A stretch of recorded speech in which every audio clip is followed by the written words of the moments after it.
Peu de personnes connaissent son nom ou son visage. Mais ses dessins, à la une des plus grands magazines internationaux, ont fait le tour du monde.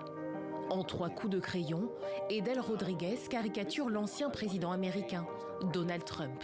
Sa recette, un style minimaliste, des couleurs criardes et un code visuel récurrent immédiatement reconnaissable. Du orange pour la peau, du jaune pour les cheveux et aucun trait du visage. Parce que je crois que lorsque vous montrez dans un dessin les yeux des gens, vous avez tendance à avoir plus d'empathie pour eux. Gommer tout vecteur d'empathie pour mettre en valeur les faits. Dernier croquis en date, cette une pour le magazine américain Time, avant l'inculpation du 45e président des États-Unis. Ils ont pris les empreintes digitales d'un ancien président des États-Unis et j'ai senti que c'était ça le plus important. Je me suis dit que ce serait bien de le placer en plein milieu de son empreinte, comme une cible, comme s'il était encerclé ou comme s'il était pris dans une tempête qu'il avait lui-même créée.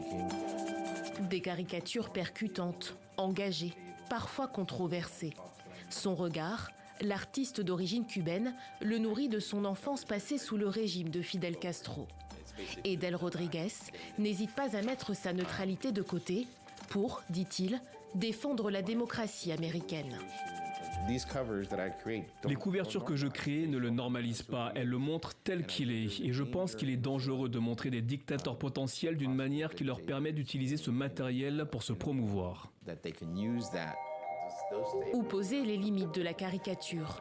Début 2017, Edel Rodriguez avait illustré Donald Trump tenant d'une main un couteau, de l'autre la tête de la Statue de la Liberté, pour fustiger son décret anti-immigration.